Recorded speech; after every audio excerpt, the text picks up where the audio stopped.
मेरठ के social media accounts पर DM की फेक आईडी बनाई गई है और ये सिलसिला काफ़ी समय से चलता आ रहा है और मेरठ के ही अधिकारी इसमें जो फेक आईडी हैं वो बन के पीड़ित हो जाते हैं। हमारे साथ साइबर एक्सपर्ट हैं आर्य त्यागी, आपसे जानेंगे कि किस तरीके से ये इनका पूरा मोडस ऑफ ऑपरेंडी रहता है, जो ये तरीके से फेक आईडी बनाते हैं, बचाव के लिए क्या करते होंगे और क्या तरीका है इनको पकड़ने का, बता दीजिए। देखिए, आज के टाइम पे क्या हो रहा है, आज के टाइम पे काफ़ी सारे ऐसे साइबर ग्रुप्स हैं जो कि ऐसे फेक अकाउंट्स बना लेते हैं और ये टारगेट करते हैं ऐसी इन्फ्लुएंशियल पर्सनैलिटीज़ को जिनके नाम पे इजीली किसी से भी ये पैसे ठग सकें। जैसे डीएम हो गए या कोई आईपीएस अधिकारी हो गया जिनकी इजीली गूगल पे, फेसबुक पे, इंस्टाग्राम पे पिक्चर्स अवेलेबल हो जाती हैं। ये क्या करते हैं, उनकी पिक्चर्स उठा के और एक फ़ेक अकाउंट बनाते हैं। उस फेक अकाउंट पे ये लोग वीपीएन यूज़ करते हैं जिससे इनको ट्रैक ना कर सके। और आज के टाइम पे virtual numbers, fake email ID या फिर टेम्परेरी ईमेल आईडी मिलनी बहुत आसान है, तो ये उनको यूज़ करके एक फ़ेक अकाउंट बना लेते हैं और उसके बाद उन पिक्चर्स को यूज़ करके ठगी स्टार्ट कर देते हैं। लोगों को टारगेट करते हैं कि मैं यहाँ पे अधिकारी हूँ और मेरा पेटीएम अकाउंट नहीं चल रहा है, मुझे इतने पैसों की आप ट्रांसफ़र कर दो, मैं आपको कैश भिजवा दूंगा। और उसमें ऐसा झांसा देते हैं कि हम आपको 1000-2000 रुपये एक्स्ट्रा भी भिजवा देंगे क्योंकि हम तो अधिकारी हैं। तो ये होता है बेसिकली। अच्छा, तो ये एक तरीके से ट्रस्ट जनरेट करने के लिए ये किसी सेलिब्रिटी हो गए या अधिकारी हो गए उनकी अकाउंट बनाते हैं ट्रस्ट जनरेट करने के लिए। एग्जैक्टली, ये ट्रस्ट मेंटेन करने के लिए पहले ट्रस्ट बिल्ड करते हैं जो विक्टिम्स होते हैं उनकी नज़रों में कि हम काफ़ी बड़े अधिकारी हैं या कोई सेलिब्रिटी हैं। ऐसा नहीं है अधिकारियों के साथ ही होता है, सेलिब्रिटीज़ के साथ भी होता है। सेलिब्रिटीज़ के मीम पेज या फ़ैन पेज बना लेते हैं और उनसे फिर ठगी करी जाती है। आप साइबर एक्सपर्ट हैं, आपके सामने ऐसे कितने मामले आए हैं अभी तक? मेरे पास प्राइवेट स्तर पे डेली के 5 से 7 अकाउंट्स आते हैं रिपोर्ट करने के लिए कि हमारा फेक अकाउंट बना लिया, या फिर आज के टाइम पे डीप फेक भी काफ़ी यूज़ करा जा रहा है और उनसे ठगी करी जा रही है।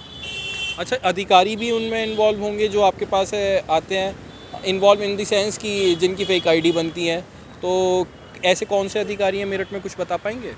अभी तो डीएम का ही जो हमारे डीएम हैं मेरठ के, उन्हीं का एक फ़ेक अकाउंट बना है जिसकी शायद पता नहीं उन्होंने रिपोर्ट कराई है नहीं करी है। उन्होंने, हमारी बात हुई है तो उन्होंने कहा है कि मैंने कंप्लेन करी है एसएसपी को और उस पर जांच चल रही है। आपके पास और कौन अधिकारी है? मैं नाम नहीं ले सकता ऐसे। नहीं ले सकते, मतलब नाम मत लीजिए, पीपीएस, पीसीएस, इस तरीके से ही बता दीजिए। ऐसे अधिकारी काफ़ी आते हैं, यूपी से बाहर के हैं, एक हरियाणा कैडर के, उनके तो आईपीएस अधिकारी हैं, आईजी रैंक के। यूपी के भी एक एडीजी रैंक के अधिकारी थे जिनकी मेरे पास एक रिपोर्ट आई थी।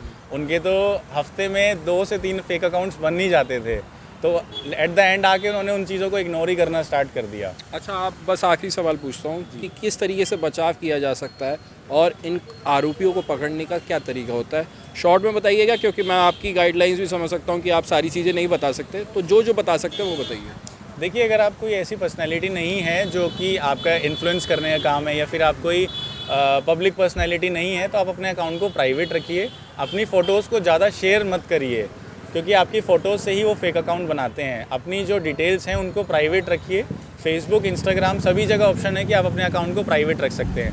फेसबुक पे एक ऑप्शन और है कि आप अपनी प्रोफाइल को लॉक कर सकते हो, उसके बाद आपके फ्रेंड्स ही आपके प्रोफाइल पिक्चर को देख सकते हैं। इंस्टाग्राम पे और फेसबुक पे कोई भी अननोन रिक्वेस्ट को एक्सेप्ट मत करिए।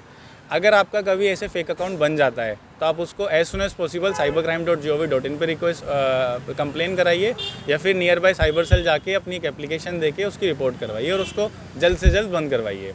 आप कैसे पकड़ पाते हैं, ट्रैक कैसे करते हैं, ये थोड़ा सा बताएं। बेसिकली इसके 2 तरीके हैं। अगर इसको एज अ गवर्नमेंट देखा जाए तो उनके पास नोटिस होते हैं कि वो नोडल अधिकारियों को CRPC 91 का नोटिस भेज के वहाँ से डिटेल्स प्राप्त कर लेते हैं। हम एज अ प्राइवेट स्तर पे अपने नॉलेज को यूज़ करके, अपने एक्सपीरियंस को यूज़ करके सामने वाले का IP एड्रेस कैच कर लेते हैं, उससे थोड़ी बहुत बातें करके या सोशल इंजीनियरिंग के थ्रू, और वहाँ से हम उसकी डिटेल्स निकाल लेते हैं कि किसने अकाउंट बनाया है। अब तक पकड़ पाए हैं किसी को आप?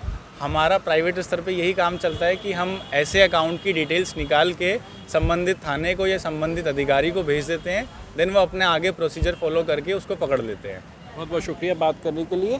तो ये थे हमारे साथ साइबर एक्सपर्ट जिनका ये कहना है कि इस तरीके के अकाउंट कहीं ज़्यादा बन चुके हैं और हर रोज़ 5 से 6 मामले इनके पास आते हैं और जो जनता है वो भी थोड़ा सा जागरूक होने की ज़रूरत है। किसी को भी ऐसे ही पैसे ना दे दिए जाएं जब कोई डीएम के नाम पर मांग रहा हो या किसी आईपीएस, पीसीएस या किसी भी अधिकारी या सेलिब्रिटी के नाम पर मांग रहा हो, लोग अपनी समझ का इस्तेमाल करें और ऐसी ठगी में ना पड़े। अनमोल शर्मा, टीवी 9 उत्तर प्रदेश, मेरठ। नहीं, देखिए, मेरा आप लोगों के माध्यम से भी लोगों से एक रिक्वेस्ट है कि सोशल मीडिया पे जो लोग एक्टिव हैं, पर्सनली इस चीज़ को ज़रूर ध्यान रखें कि जो आईडीज़ बनाई गई हैं वो ऑथेंटिकेटेड हैं या नहीं है, क्योंकि जैसा आपने कहा कि फेक आईडीज़ काफ़ी बना रहे हैं, पहले भी लगातार बनाई गई हैं, लोगों से पैसे मांगे गए। हम जहाँ जहाँ संज्ञान में आता है, जहाँ जहाँ फ्रॉड होता है, हम तत्काल मुकदमा लिख के कार्रवाई करते हैं। अभी जैसे ज़िलाधिकारी की भी एक फ़ेक आईडी बना रखी है, ऑलरेडी हमने सोशल मीडिया साइट को उसको डीएक्टिवेट करने के लिए बोल दिया गया है और संबंधित के खिलाफ कार्रवाई करने के लिए भी, पता करने के लिए भी कप्तान साहब को मेरी तरफ से भेज दिया गया है।